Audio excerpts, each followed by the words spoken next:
വീണ്ടും ഒരു വസന്തം കൂടി. ഭാഗം 29. രചനാ സംഭാഷണം രുദ്രപ്രിയ. നീലുവിൻ്റെ മുന്നിൽ കണ്ട കാഴ്ച വിശ്വസിക്കാനായില്ല. അവൾ തറഞ്ഞു നിന്നു. ഡോക്ടർക്കൊപ്പം വരുന്ന ആളിനെ കണ്ണെടുക്കാതെ നോക്കി. സത്യയും അവളെ തന്നെ നോക്കി. കുറച്ചുകൂടി തടിച്ചിട്ടുണ്ട്, അതല്ലാതെ പ്രത്യേകിച്ച് മാറ്റമൊന്നുമില്ല. നീലു മോളെ, ഡോക്ടർ അവിടെയാണ്. കുഞ്ഞിനെ അവിടെ കാണിച്ചു. ഇഞ്ചക്ഷൻ എടുത്തു. പ്രായമായ സ്ത്രീ അടുത്തേക്ക് വന്നു. ഒറ്റ നോട്ടത്തിൽ തന്നെ മനസ്സിലായി അത് അമ്മയാണെന്ന്. അത്രയ്ക്ക് മുഖസാദൃശ്യമാണ് നീലുവിൻ്റെ. അമ്മ നടന്നു. ഞാനിപ്പോൾ വരാം ഡോക്ടറെ, ഞാൻ വന്ന് കണ്ടോളാം. ഓക്കെ സത്യ, ഞാൻ റൂമിൽ കാണും. സത്യയോട് യാത്ര പറഞ്ഞ് ഡോക്ടർ നടന്ന് നീങ്ങി. സത്യ നടന്ന് നീലുവിൻ്റെ അടുത്തേക്ക് വന്നു. സുഖമാണോ തനിക്ക്? ഒരു മൂളലിൽ ഒതുക്കി അവൾ മറുപടി. രണ്ടുപേരും ഫാർമസിയുടെ അടുത്തുള്ള ഓപ്പൺ സ്പേസിലേക്ക് മാറി നിന്നു. ഇവിടെ വെച്ച് ഇങ്ങനെ ഒരു കൂടിക്കാഴ്ച പ്രതീക്ഷിച്ചില്ല ഞാൻ ഒരിക്കലും. നീലു എന്തൊക്കെയോ പറയാൻ ശ്രമിച്ചു. നീലു, കഴിഞ്ഞുപോയ കാര്യങ്ങൾ ചികഞ്ഞു പിടിച്ച് വിചാരണ നടത്താൻ വന്നതല്ല. എൻ്റെ ജീവിതത്തിൽ ചില നഷ്ടങ്ങൾ സംഭവിച്ചു. അതിൽ നീയും ഉൾപ്പെടും. ഈയൊരവസരത്തിൽ എൻ്റെ നഷ്ടക്കച്ചവടത്തിൻ്റെ കണക്കെടുത്ത് നിങ്ങളെ ബോധ്യപ്പെടുത്താൻ എനിക്ക് താല്പര്യവുമില്ല. ഒരൊറ്റ ചോദ്യം മാത്രമേ എനിക്ക് നിന്നോട് ചോദിക്കാനുള്ളൂ.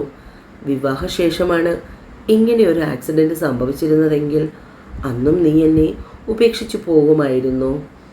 സത്യയുടെ ആ ചോദ്യം കേട്ടപ്പോൾ നീലു ഒന്നും മിണ്ടാനാവാതെ നിന്നു. എൻ്റെ അവസ്ഥ നിങ്ങൾക്ക് പറഞ്ഞാൽ മനസ്സിലാവില്ല സത്യ. അച്ഛനും ഏട്ടന്മാരും എൻ്റെ നിർബന്ധത്തിന് വഴങ്ങി തൻ്റെ വീട്ടിൽ വന്നിരുന്നു. സ്വയം ആരെന്ന് പോലും തിരിച്ചറിയാത്ത ഒരാളോടൊപ്പം മക്കളെ ഇറക്കി വിടാൻ പറ്റില്ലെന്ന് അവർ തീരുമാനിച്ചതിനെ എനിക്ക് തെറ്റ് പറയാൻ പറ്റുമോ? എൻ്റെ മുന്നിൽ മറ്റു വഴികളൊന്നുമില്ലായിരുന്നു സത്യ. കൊള്ളാം, ഒറ്റ വാക്കിൽ എല്ലാം അവസാനിപ്പിച്ചു അല്ലേ? സാരമില്ല, നിനക്ക് നഷ്ടമൊന്നും ഉണ്ടായില്ലല്ലോ. സത്യയുടെ ചുണ്ടിൽ പുച്ഛ ചിരി വിരിഞ്ഞു. ഞാൻ നിങ്ങളുടെ ജീവിതത്തിൽ നിന്ന് പിന്മാറി എന്നതിൽ നിങ്ങൾക്ക് എന്ത് നഷ്ടമാണ് ഉണ്ടായത്? നിങ്ങൾക്ക് ലാഭം മാത്രമല്ലേ ഉണ്ടായുള്ളൂ. നീലുവും വിട്ടുകൊടുത്തില്ല. എന്നെക്കാൾ മുൻപേ വിവാഹം നടന്നത് നിങ്ങളുടേതല്ലേ? ഓ, അതാണ് കാരണം. ഞാൻ ആരാണെന്നറിയാതെ വിവാഹം കഴിക്കാൻ പോകുന്ന പെൺകുട്ടിയെ അറിയാതെ സ്വന്തം വീട്ടുകാരെ പോലും തിരിച്ചറിയാതിരിക്കുന്ന അവസ്ഥയിലുള്ള കല്യാണം. കൊള്ളാം നിൻ്റെ ന്യായം. വിവാഹം കഴിഞ്ഞുവെങ്കിലും എനിക്ക് അവളെ സ്നേഹിക്കാൻ കഴിഞ്ഞില്ല. ഒരുപാട് നാളെടുത്തു ഞാൻ അവളെ സ്നേഹിക്കാൻ. ഒടുവിൽ അവളെ സ്നേഹിച്ചു തുടങ്ങി എല്ലാ അർത്ഥത്തിലും. ഇടയ്ക്കിടയ്ക്ക് എൻ്റെ സ്വപ്നത്തിൽ കടന്നു വരുന്ന അവ്യക്തമായ രൂപം, അതിനെയാണ് ഞാൻ തിരഞ്ഞുകൊണ്ടിരുന്നത്. അത് നിൻ്റേതായിരുന്നു എന്ന് തിരിച്ചറിയാൻ ഞാൻ വൈകിപ്പോയി. സത്യ പറഞ്ഞു നിർത്തി. ഞാനത് തിരിച്ചറിഞ്ഞ് ജീവിതത്തിലേക്ക് തിരിച്ചു വന്നപ്പോൾ എനിക്ക് നിന്നെയും എൻ്റെ ജീവിതത്തിലേക്ക് കടന്നു വന്ന പെൺകുട്ടിയെയും നഷ്ടമായി. സത്യ, എന്തൊക്കെയാണ് നിങ്ങൾ പറയുന്നത്? ആ കുട്ടി എവിടെ പോകാൻ? ഞാനിന്ന് മറ്റൊരാളുടെ ഭാര്യയും അയാളുടെ കുഞ്ഞിൻ്റെ അമ്മയുമാണ്. ഒരു കാര്യവും മറച്ചു വച്ചല്ല ഞാൻ മറ്റൊരാളുടെ ജീവിതത്തിലേക്ക് ചെന്നത്. ജീവിതം പോലും വഴിമുട്ടി ആത്മഹത്യയുടെ വക്കിൽ നിന്ന് എന്നെ ജീവിതത്തിലേക്ക് തിരികെ കൊണ്ടുവന്നത് ശിവയാണ്. തന്നോടുള്ള എല്ലാ റിലേഷനും ഞാൻ ശിവയോട് പറഞ്ഞിട്ടുണ്ട്. ഒരുപാട് സമയമെടുത്തു എനിക്ക് ജീവിതത്തിലേക്ക് തിരികെ വരാൻ. പക്ഷേ അത്രയും നാൾ എനിക്ക് വേണ്ടി സമാധാനത്തോടെ കാത്തിരുന്നത് ശിവയാണ്. തനിക്കൊരു ജീവിതം ഉണ്ടായതിന് ശേഷമാണ് ഞാൻ ജീവിതത്തിലേക്ക് കടന്നത്. കഴിഞ്ഞുപോയ കാര്യങ്ങളെപ്പറ്റി സംസാരിച്ച് വെറുതെ സങ്കടപ്പെടേണ്ട. എന്ത് സങ്കടം? കുറച്ച് നാളുകൾക്ക് മുമ്പ് എൻ്റെ സ്വപ്നങ്ങളിലേക്ക് വീണ്ടും നീ കടന്നു വന്നപ്പോൾ എന്നെ വിട്ടുപോയ പല ഓർമ്മകളും അപ്പോൾ തിരിച്ചെത്തി. പക്ഷേ കൂടെ നിന്നവളെ സ്നേഹിച്ചു തുടങ്ങിയപ്പോൾ അവളോടാണ് ആദ്യം എൻ്റെ സ്വപ്നത്തെക്കുറിച്ച് പറഞ്ഞത്. പക്ഷേ അന്നൊന്നും അവൾ നിൻ്റെ കാര്യം പറഞ്ഞില്ല. അതാണ് അവളോട് ദേഷ്യം തോന്നിയത്. അവൾ മനഃപൂർവ്വം മറച്ചുവെന്ന് കരുതി. അത് ഡിവോഴ്സ് വരെ എത്തി. ഒരു നിമിഷത്തെ ദേഷ്യത്തെ മറികടക്കാൻ എനിക്ക് കഴിഞ്ഞില്ല.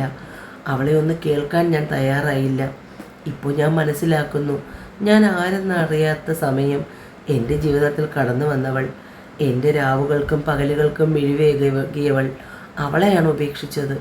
എൻ്റെ ജീവിതം ഒരു പൂർണ്ണ പരാജയമായിരുന്നെന്ന് ഞാൻ മനസ്സിലാക്കുന്നു. അപ്പോഴേക്കും ശിവ അവർക്കടുത്തേക്ക് വന്നു. നീലുവിൻ്റെ അടുത്തായിരുന്നു. ഞാനാണ് നീലുവിൻ്റെ ഹസ്ബൻഡ് ശ്രാവൺ. എൻ്റെ വണ്ടിയുമായാണ് സത്യയുടെ കാർ ആക്സിഡൻ്റ് ആയത്. ഞാനാണ് ഇവിടെ കൊണ്ടെത്തിച്ചത്. ഇവളുടെ ഡെലിവറി ടൈമായിരുന്നു. അതിൻ്റെ ടെൻഷനിൽ വരുമ്പോഴാണ് ആക്സിഡൻ്റ് ഉണ്ടായത്. നിങ്ങൾ പറയുന്നത് മുഴുവൻ ഞാൻ കേട്ടു സത്യ. നിങ്ങളോടുള്ള ഇഷ്ടം കൊണ്ട് നിങ്ങളുടെ ജീവിതത്തിലേക്ക് കടന്നു വന്നവളാണ്. അതും നിങ്ങൾ സ്വയം ആരാണെന്നറിയാത്ത അവസ്ഥയിൽ. എന്ത് കാരണത്തിൻ്റെ പേരിലാണെങ്കിലും അവളെ ഉപേക്ഷിച്ചത് ക്രൂരതയാണ്. എത്രയും പെട്ടെന്ന് നിങ്ങൾ ആ കുട്ടിയെ തിരികെ ജീവിതത്തിലേക്ക് ചേർത്ത് പിടിക്കണം സത്യ. അല്ലെങ്കിൽ നിങ്ങൾ അവളോട് ചെയ്യുന്ന ഏറ്റവും വലിയ ദ്രോഹമായിരിക്കും. ഇത്രയും സില്ലിയായി കാര്യങ്ങൾ കാണാൻ എങ്ങനെ കഴിയുന്നു ശിവ? ഉപേക്ഷിച്ചു എന്നൊക്കെ ഇത്രയും എളുപ്പത്തിൽ പറഞ്ഞു കഴിഞ്ഞു. അത് പൂച്ചയോ പട്ടിയോ അല്ല, ചോരയും നീരുമുള്ള ജീവി തന്നെയാണ്. അതുപോലും നിങ്ങൾ മറന്നുപോയോ? നീലു ഇന്നെൻ്റെ ജീവശ്വാസം പോലും അവളാണ്. ഞാനതറിയുന്നുണ്ട്. പക്ഷേ എടുത്തുചാട്ടത്തിൽ എല്ലാം കൈവിട്ടു പോയി. അവൾക്ക് എന്നോട് ക്ഷമിക്കാൻ കഴിയുമെന്നറിഞ്ഞില്ല. അവൾ കൂടെയില്ലാത്തപ്പോഴാണ് ഞാൻ അവളെ എത്രമാത്രം സ്നേഹിക്കുന്നെന്ന് മനസ്സിലായതെനിക്ക്. അല്ലെങ്കിലും കൂടെയുള്ളപ്പോഴെല്ലാം കൈവിട്ടു പോകുമ്പോഴാണ് കൂടെയുള്ളതിൻ്റെ വില മനസ്സിലാക്കുന്നത്. സത്യവേദനയോടുകൂടി നീലുവിനോട് പറഞ്ഞു. എന്നിട്ട് അവിടുന്ന് എഴുന്നേറ്റ് നടന്നു നീങ്ങി. അവനെ കാണാനായി വന്ന നന്ദു അവർ ക്യാൻറ്റീനിലേക്കാണെന്ന് മനസ്സിലാക്കി അവിടെയുള്ള ഒഴിഞ്ഞ സീറ്റിലിരുന്നു. അതിന് പിന്നിലാണ് നീലുവും സത്യവും ഇരുന്നത്. അവരുടെ സംസാരം മുഴുവനും അവർ കേട്ടു. സത്യയുടെ സങ്കടം മനസ്സിലാക്കിയതും അവളുടെ നെഞ്ചു പിടഞ്ഞു. പക്ഷെ അത്രയും പെട്ടെന്ന് അവൾക്ക് അവനോട് ക്ഷമിക്കാൻ കഴിയില്ല. അതിന് കഴിയുമായിരുന്നില്ല. ഇല്ല, ഞാൻ ക്ഷമിക്കില്ല. ഇനിയും എൻ്റെ കുഞ്ഞിനും എനിക്കും ആരും വേണ്ട. എന്നെ ഒന്ന് കേൾക്കാൻ പോലും തയ്യാറായില്ലല്ലോ. അതിനുവേണ്ടി ഞാൻ എന്തു കുറ്റമാണ് ചെയ്തത്? നന്ദുവിന് കരച്ചിൽ വന്നു.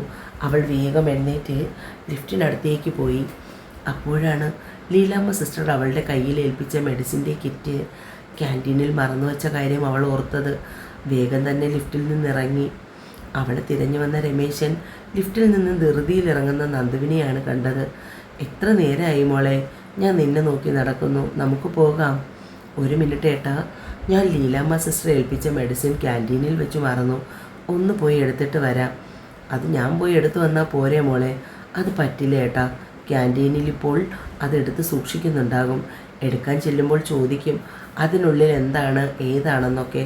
അതുകൊണ്ട് ഏട്ട ഇവിടെ ഇരിക്കുക, ഞാൻ പോയി എടുത്തിട്ട് വരാം. എന്നാൽ ശരി, ധൃതി പിടിക്കണ്ട, പതിയെ പോയി വന്നാൽ മതി. അതും പറഞ്ഞുകൊണ്ട് രമേശൻ അപ്പുറത്തേക്ക് മാറിയിരുന്നപ്പോൾ ദേവു ക്യാൻറ്റീനിലേക്ക് നടന്നു. ഡോക്ടറിനോട് സംസാരിച്ച് വരുമ്പോഴാണ് നീലുവിനെ കണ്ടത്. അവരുമായി സംസാരിച്ച് പിരിഞ്ഞപ്പോൾ കയ്യിലുണ്ടായിരുന്ന സ്കാനിങ് റിപ്പോർട്ടും മറ്റും അവിടെ വെച്ച് മറന്നു. അതെടുക്കുന്നതിന് വേണ്ടി പോവുകയായിരുന്നു സത്യ. നന്ദു ക്യാൻറ്റീനിൽ ചെല്ലുമ്പോൾ മെഡിസിൻ്റെ കിറ്റ് അവിടെ ഇല്ല. അവൾ നേരെ ക്യാഷിൽ ചെന്നു. എന്താ സിസ്റ്റർ, എന്ത് പറ്റി? ഞാൻ എൻ്റെ മെഡിസിൻ കിറ്റ് മറന്നു വെച്ചു. ആണോ? ഇന്നിവിടെ 1-2 പാക്കറ്റ് കിട്ടിയിട്ടുണ്ട്. അതിലൊരെണ്ണം ഒരാൾ വാങ്ങിപ്പോയി. നോക്കട്ടെ സിസ്റ്ററിൻ്റെ പാക്കറ്റ്. മെഡിസിനാണ് അസ്ന, ഒന്ന് വേഗം നോക്കുമോ? നന്ദു ധൃതി കാണിച്ചു. അസ്ന അവിടെ ആകെ നോക്കി. ഇല്ല സിസ്റ്റർ, ആരെങ്കിലും മാറിയെടുത്തോ എന്നറിയില്ല. കുറച്ച് മുന്നേ ഒരാൾ മെഡിക്കൽ റിപ്പോർട്ട് മറന്നു വെച്ചു പോയി. അയാൾക്ക് കൊടുത്തതിൽ മെഡിസിൻ പെട്ടിട്ടുണ്ടോ എന്ന് തോന്നുന്നു. അവൾ എവിടേക്കാണ് പോയതെന്നറിയാമോ? സിസ്റ്റർ വരുന്നതിന് തൊട്ട് മുമ്പാണ് അയാൾ പോയത്. 2nd ഫ്ലോറിലാണെന്ന് തോന്നുന്നു. അസ്ന പറയുമ്പോൾ നന്ദു വേഗം 2nd ഫ്ലോറിലേക്ക് തിരിച്ചു. കാഷ്വാലിറ്റി ഫുള്ളാണ്. പെട്ടെന്ന് മറ്റൊരു OP കൂടി സ്റ്റാർട്ട് ചെയ്യണം. ബസ് ആക്സിഡൻ്റ് ആണ്. സ്റ്റഡി ടൂറിന് പോയ കോളേജ് ബസ് ലോറിയുമായി കൂട്ടിയിടിക്കുകയായിരുന്നു. ബസ്സിൽ ഏകദേശം 60ഓളം കുട്ടികളുണ്ടായിരുന്നു. ഇഞ്ചുറി കൂടുതലാണ്. അതുകൊണ്ട് എത്രയും പെട്ടെന്ന് മറ്റൊരു OP കൂടി സ്റ്റാർട്ട് ചെയ്യണം. ലീലാമ്മ സിസ്റ്ററിനെയും കൂടി വിളിച്ച് കാര്യങ്ങൾ നോക്കൂ, മാർത്താണ്ഡൻ ഡോക്ടർ പറഞ്ഞു. 2nd ഫ്ലോറിലേക്ക് ഇറങ്ങാൻ ലിഫ്റ്റിൻ്റെ അടുത്തേക്ക് നിൽക്കുമ്പോഴാണ് തിരക്ക് അനുഭവപ്പെട്ടത്. ആംബുലൻസിൻ്റെയും പോലീസ് ജീപ്പുകളിലും കാറിലുമായി ഏകദേശം 30ഓളം കുട്ടികളെ ഹോസ്പിറ്റലിലേക്ക് കൊണ്ടുവരുന്നു. തിരക്കിനിടയിൽ ഏന്തി വലിഞ്ഞ് നന്ദു ലിഫ്റ്റിൽ കയറി. ആരെയും കുറ്റം പറയാൻ കഴിയാത്ത അവസ്ഥ. അങ്ങനെയാണ്. ഇപ്പോൾ പോകണ്ട എന്ന് കരുതിയാൽ മെഡിസിൻ മാത്രമല്ല ഇതുവരെയുള്ള റിപ്പോർട്ടും അതിനുള്ളിലാണ്. പേഷ്യൻ്റ് ഡിസ്ചാർജ് ചെയ്ത് പോവുകയാണെങ്കിൽ പിന്നെ ഡീറ്റെയിൽസ് എല്ലാം പോകും. അല്ലെങ്കിൽ മെഡിസിൻ വേണ്ടെന്ന് വെക്കാമായിരുന്നു. നന്ദു ഓരോന്നോർത്ത് ലിഫ്റ്റിൽ നിന്നു. ലിഫ്റ്റ് ഇറങ്ങി ഏകദേശം അവസാനത്തെ റൂമാണ്. നന്ദു നടത്തത്തിൻ്റെ സ്പീഡ് കൂട്ടി. എടി നീ ഇങ്ങനെ ഓടല്ലേ, പതിയെ. ഒന്നാമത് തിരക്ക്, ആൾക്കാർ കണ്ണും മൂക്കുമില്ലാതെയാണ് പായുന്നത്. രമേശൻ നന്ദുവിൻ്റെ പിന്നാലെ വിളിക്കുന്നുണ്ട്. എനിക്കറിയായേട്ടാ. നേരെ റൂമിലെത്തുമ്പോൾ അവിടെ ആളില്ല. സത്യ അവൻ്റെ റിസൾട്ട് എടുത്ത് നോക്കുമ്പോൾ മറ്റൊരു കിറ്റ് അവൻ്റേതറില്ലെന്ന് ഉറപ്പുള്ളത് കൊണ്ട് തന്നെ തുറന്നു നോക്കാൻ നിൽക്കാതെ നേരെ ക്യാൻറ്റീനിൽ കൊണ്ടുപോയി കൊടുത്തു. സിസ്റ്റർ ഇപ്പോൾ ഇത് അന്വേഷിച്ച് വന്നതേ ഉള്ളൂ. സോറി, ഇത് കൊടുത്തേക്കൂ. സത്യ ക്യാൻറ്റീനിൽ കൊടുത്തിട്ട് അവിടെ നിന്ന് ഇറങ്ങി. ഇനിയിപ്പോൾ അത് പോട്ടെ മോളെ, ഓഫീസിൽ പറഞ്ഞ് നമുക്ക് ഡ്യൂപ്ലിക്കേറ്റ് എടുത്താൽ പോരെ? അത് പ്രയാസമാണ് ഏട്ടാ, എന്നാലും കഷ്ടമായി. സിസ്റ്റർ മാർത്താണ്ഡൻ ഡോക്ടറിനോട് പറഞ്ഞ് വാങ്ങി വെച്ചതാണ്. സങ്കടപ്പെട്ട അവൾ സ്റ്റെപ്പ് ഓരോന്നായി ഇറങ്ങി. എന്നാൽ പെട്ടെന്ന് പിന്നിൽ നിന്നും ഒരാൾ ധൃതിയിൽ ICUവിലേക്കുള്ള നിലവിളിയോടെ പായുകയായിരുന്നു. അയാൾ ഓടുന്ന ധൃതിയിൽ അവളെ തള്ളി മാറ്റി. ബാലൻസ് തെറ്റിയ നന്ദു 1-2 സ്റ്റെപ്പ് മുന്നോട്ടാഞ്ഞ് വീഴാൻ നേരം ആരോ ഒരാൾ അവളെ ബലമായി ചേർത്ത് പിടിച്ചു. എവിടേക്ക് നോക്കിയാടോ ഓടുന്നത്? ഹോസ്പിറ്റലിലാണെന്ന ബോധമില്ലേ? അയാൾ പോയ ഭാഗത്തേക്ക് നോക്കി അലറി. ഒന്നും പറ്റിയില്ലല്ലോ എന്നും പറഞ്ഞ് നോക്കുമ്പോൾ തൻ്റെ കൈക്കുള്ളിൽ കണ്ണുമടച്ച് വയറിൽ കൈകൊണ്ട് താങ്ങി പേടിച്ച് വിറച്ച് നിൽക്കുന്നൊരു പെണ്ണ്. അവളെ ഒരിക്കൽ കൂടി നോക്കി സത്യ. വീർത്തുന്തിയ വയറിൽ 2 കൈയും ചേർത്ത് അമർത്തി പിടിച്ചിട്ടുണ്ട്. പേടി കൊണ്ട് ശരീരമാകെ വിയർത്ത് കഴുത്തിലും മുഖത്തുമൊക്കെ വിയർപ്പ് തുള്ളികൾ. അവൻ്റെ കണ്ണുകൾ അവളുടെ വയറിലെത്തി. കൈ അറിയാതെ വയറിൽ തഴുകി. കണ്ണ് നിറഞ്ഞു. ശ്രീ മോളെ, കണ്ണ് തുറക്കടി. അത്രയും നേർത്തുപോയി സത്യയുടെ ഒച്ച. ഏതോ ഗുഹയിൽ നിന്നെന്ന പോലെ സത്യയുടെ ഒച്ച കേട്ട് അവൾ പതിയെ കണ്ണു തുറന്നു. മുന്നിൽ നിൽക്കുന്ന ആളെ അപ്പോഴാണ് കാണുന്നത്. തന്നെ ചേർത്ത് പിടിച്ചിരിക്കുന്ന കൈകൾ സത്യയുടേതാണെന്ന് നന്ദു അറിഞ്ഞു. അവൻ്റെ തലയിലെ മുറിവ് ബാൻഡേജ് ചെയ്തിരിക്കുന്നു. നിറഞ്ഞ കണ്ണുകൾ കണ്ടപ്പോൾ ഒരു വേള മനസ്സ് പിടഞ്ഞു. അടുത്ത നിമിഷം തന്നെ അവനെ തള്ളി മാറ്റി നന്ദു. ശ്രീ പിന്നാലെ ചെന്നു സത്യ. പിന്തിരിഞ്ഞു നോക്കിയില്ല നന്ദു. നിറഞ്ഞു തൂവിയ കണ്ണുകളെ വാശിയോടുകൂടി തുടച്ചു മാറ്റി. ഇടം കൈ വയറ്റിൽ അമർത്തി പിടിച്ച്. വേണ്ട, ആരും വേണ്ട, നമുക്ക് ആരും വേണ്ട. അവളുടെ വയറിൽ ആദ്യമായി കുഞ്ഞിൻ്റെ അനക്കം തട്ടി. അവൾ പിടപ്പോടെ നിന്നു. അച്ഛൻ്റെ സാമീപ്യം കുഞ്ഞറിഞ്ഞുവോ? വീണ്ടും നിലച്ചുപോയ കാല് വലിച്ചു മുന്നിലേക്ക് നടന്നു. രമേശൻ അവൾക്കൊപ്പം എത്താൻ പാടുപെട്ടു. സത്യ അവിടെ തറഞ്ഞു നിന്നു. ശ്രീ ഗർഭിണിയാണ്. തൻ്റെ കുഞ്ഞ് അവളുടെ വയറ്റിൽ. അറിഞ്ഞില്ല ഒന്നും, ആരും പറഞ്ഞില്ല. തൻ്റെ ജീവിതം മാത്രമെന്താ ഇങ്ങനെ? ആരുടെയൊക്കെയോ തിരക്കഥയിൽ എങ്ങും എത്താതെ ഇടനെഞ്ചു പൊടിയുന്ന വേദനയോടെ റൂമിലേക്ക് പോയി ബെഡിലേക്ക് വീണു. നെഞ്ച് പടപടാ മിടിക്കുന്നു. കൺമുന്നിൽ അവൾ. ഒറ്റ നിമിഷം കൊണ്ട് എല്ലാം അവസാനിപ്പിച്ചു പറഞ്ഞയച്ചവൾ. ഒരിക്കൽ പോലും അന്വേഷിച്ചില്ല എങ്ങനെ ഇരിക്കുന്നെന്ന്. എല്ലാവരുടെ മുന്നിലും ദേഷ്യം അഭിനയിച്ചെങ്കിലും അവളില്ലാത്ത അവസ്ഥ ദുസ്സഹമായിരുന്നു. ഒരിക്കലെങ്കിലും അവളെക്കുറിച്ച് ആരോടെങ്കിലും ചോദിക്കുക പോലും ചെയ്തില്ല. താൻ ഇത്രയും ക്രൂരനായിരുന്നോ? സ്വന്തം ഭാര്യയെ നിർദ്ദയം ഉപേക്ഷിച്ച. എഴുന്നേറ്റു മാർത്താണ്ഡൻ ഡോക്ടറുടെ മുന്നിലേക്ക് ചെന്നു. നന്ദു പ്രഗ്നൻ്റ് ആണെന്ന് ഡോക്ടർക്ക് അറിയാമായിരുന്നോ? മുഖവുരയൊന്നുമില്ലാതെയുള്ള ചോദ്യം. അവൻ്റെ ചോദ്യം കേട്ട് ഡോക്ടർ തിരിഞ്ഞു നോക്കി. അറിയാമായിരുന്നു, പക്ഷെ ആ വിവരം നിങ്ങളോട് പറയേണ്ടെന്ന് അവൾ തന്നെയാണ് പറഞ്ഞത്. ആരെയും അറിയിക്കേണ്ട. അവളുടെ കുഞ്ഞിന് അച്ഛനില്ല, അമ്മ മാത്രം മതിയെന്ന്. ഡോക്ടർ എന്തൊക്കെയായി പറയുന്നേ? പിന്നെ എങ്ങനെ പറയണം ഞാൻ? ഒരു സുപ്രഭാതത്തിൽ ഭാര്യയെ ഉപേക്ഷിച്ച് അവളെ ഡിവോഴ്സ് ചെയ്ത് പിന്നെ അവൾ എങ്ങനെയാണ് ജീവിക്കുന്നതെന്ന് പോലും അന്വേഷിച്ചില്ല. അറ്റ്ലീസ്റ്റ് അവളൊരു മനുഷ്യജീവിയാണെന്ന് പോലും നിങ്ങൾ ഓർത്തില്ല. ഓരോ ദിവസവും ആ കുട്ടി ഉരുകി ജീവിക്കുകയായിരുന്നു. ഭക്ഷണമില്ലാതെ, ഉറക്കമില്ലാതെ കടുത്ത ഡിപ്രഷനിലേക്ക് പോകുമായിരുന്നു അവൾ. എല്ലാം നഷ്ടപ്പെടാൻ പോകുന്ന അവസ്ഥയിലാണ് അവൾ പ്രഗ്നൻ്റ് ആണെന്ന് ഇവരറിയുന്നത്. അന്ന് അവൾ തന്നെയാണ് പറഞ്ഞത് ആരോടും പറയേണ്ടെന്ന്. മുത്തശ്ശൻ? ഇല്ല, അറിയില്ല, ആർക്കും അറിയില്ല. ഞാൻ കണ്ടു ഡോക്ടർ അവളെ. പക്ഷെ തിരിഞ്ഞു നോക്ക പോലും ചെയ്യാതെ അവൾ പോയി.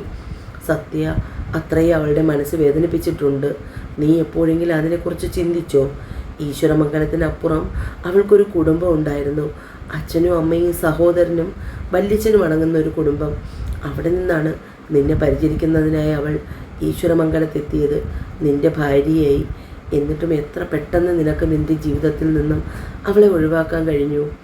അവളുടെ ഭാഗത്തു നിന്ന് ഒരിക്കലെങ്കിലും ചിന്തിച്ചോ സത്യ നീ? സത്യയ്ക്ക് പറയാൻ മറുപടിയില്ലായിരുന്നു. നിങ്ങൾക്കെപ്പോഴും നിങ്ങളുടെ കാര്യത്തെക്കുറിച്ച് മാത്രമായിരുന്നു ചിന്ത. അവിടെ ശ്രീനന്ദ എന്നും അധിക പറ്റായിരുന്നു. സത്യ ഒന്നും മിണ്ടാതെ ഇറങ്ങി നടന്നു. എവിടേക്കെങ്കിലും ഇറങ്ങി ഓടി ഒളിക്കാൻ തോന്നി അവന്. തിരികെ റൂമിലെത്തി ബെഡിലേക്ക് വീണ് കണ്ണുകളെ ഒഴുകാൻ വിട്ടു. നന്ദു ഹോസ്പിറ്റലിൽ നിന്നും വന്ന പാടെ റൂമിൽ കയറി കിടന്നു. അവൾക്ക് പിന്നാലെ പോകാൻ തുടങ്ങിയ ചെറിയമ്മയെ രമേശൻ തടഞ്ഞു. അവളെ ശല്യം ചെയ്യേണ്ട ചെറിയമ്മേ. ഹോസ്പിറ്റലിൽ വെച്ച് സംഭവിച്ചതൊക്കെ അവരെ അറിയിച്ചു. ശ്രീ സത്യയുടെ ഒച്ച അവളുടെ ചെവിയിൽ മുഴങ്ങിക്കൊണ്ടേയിരുന്നു. ഏട്ടാ, അവൻ്റെ ഓർമ്മയിൽ അവളുടെ കണ്ണ് നിറഞ്ഞു. വയറിൽ പതിയെ തലോടി. അമ്മയോട് പിണക്കമുണ്ടോ മുത്തേ? അച്ഛനോട് മിണ്ടാത്തതിൽ? നമ്മളെ വേണ്ടെന്ന് പറഞ്ഞതല്ലേ? അമ്മയെ നടുത്തെരുവിൽ ഉപേക്ഷിക്കും പോലെ വേണ്ടെന്ന് പറഞ്ഞതല്ലേ? അതുകൊണ്ട് നമുക്കും വേണ്ട. ഏറെ നേരം അവൾ കിടന്നു. അവൻ്റെ ഗന്ധം അവൾക്ക് ചുറ്റും പരന്നു. ആഞ്ഞു ശ്വസിച്ചു. ഒന്നും വേണ്ട, എല്ലാം പഴയ പോലെ മതി. ഒട്ടും പ്രതീക്ഷിക്കാതെയാണ് ഡിസ്ചാർജ് വാങ്ങി വൈകുന്നേരം സത്യ ഈശ്വരമംഗലത്തേക്ക് എത്തിയത്. ഇതെന്താ നീ വിളിച്ചു പോലും പറയാതെ തനിയെ ഇങ്ങ് പോന്നോ? അവൻ്റെ വരവ് കണ്ട് അച്ഛൻ ചോദിച്ചു. അതിന് മറുപടി ഒന്നും പറയാതെ അവൻ അകത്തേക്ക് കയറിപ്പോയി. ഡ്രൈവർ ബാലൻ സാധനങ്ങളുമായി പിന്നാലെ. അപ്പോഴാണ് റൂമിൽ നിന്നും മുത്തശ്ശൻ പുറത്തേക്കിറങ്ങി വന്നത്. മാധവ, അവനോടൊന്നും ചോദിക്കണ്ട. മാർത്താണ്ഡൻ ഇപ്പോൾ എന്നെ വിളിച്ചിരുന്നു. ഹോസ്പിറ്റലിൽ വച്ചുണ്ടായ കാര്യങ്ങൾ മുഴുവൻ മുത്തശ്ശൻ എല്ലാവരോടുമായി പറഞ്ഞു. സുമയ്ക്കും ലതയ്ക്കും സന്തോഷം സഹിക്കാൻ കഴിഞ്ഞില്ല. മോൾ ഗർഭിണിയാണെന്നോ? ഈശ്വര, എത്ര നാളായി കേൾക്കാൻ കൊതിക്കുന്ന വാർത്ത. അവർ മുകളിലേക്ക് നോക്കി കൈകൾ കൂപ്പി. നമുക്ക് എത്രയും പെട്ടെന്ന് അവിടെ പോയി മോളെ കണ്ട് ഇവിടേക്ക് കൂട്ടിക്കൊണ്ടുവരണം. കരച്ചിലിനിടയിൽ അവർ പറഞ്ഞുകൊണ്ടേയിരുന്നു. അവിടെ ചെന്ന് നമ്മൾ വിളിച്ചാൽ അവൾ നമ്മളോടൊപ്പം ഇറങ്ങി വരാൻ. ശ്രീനന്ദി ഇപ്പോൾ ഈശ്വരമംഗലത്തെ സത്യപ്രതാപൻ്റെ ഭാര്യയല്ല. ഏത് മുഖവും വെച്ച് കണ്ടാണ് ഇവിടെ നിന്നും അവളെ കാണാൻ ചെല്ലുന്നത്? ഒറ്റ ദിവസം കൊണ്ട് ഈ വീട്ടിലെ ആരും അല്ലാതായി തീർന്നില്ലേ? ഇനിയും ആ പെൺകുട്ടിയെ വേദനിപ്പിക്കാൻ അങ്ങോട്ട് പോകാതിരിക്കുന്നതാണ് നല്ലത്. അതെങ്ങനെയെങ്കിലും ജീവിച്ചോട്ടെ. അങ്ങനെ എങ്ങനെയെങ്കിലും ജീവിച്ചു പോകാൻ ഞാൻ അവളെ അനുവദിക്കില്ല.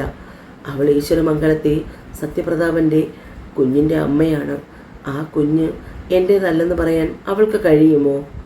സത്യയുടെ ചോദ്യം കേട്ടപ്പോൾ എല്ലാവരും ഒരു നിമിഷം അവനെ തന്നെ നോക്കി. തുടരും. സ്റ്റോറി തരാൻ മടിയായിട്ടൊന്നുമല്ല പിള്ളേരെ, ഒട്ടും സുഖമില്ലാഞ്ഞിട്ടാണ്. ഇവിടെ വീട്ടിലെല്ലാവർക്കും പനിയും ജലദോഷവും ചുമയും ഒക്കെയാണ്. ഇപ്പോഴാണ് ഒന്ന് കുറഞ്ഞു വരുന്നത് തന്നെ.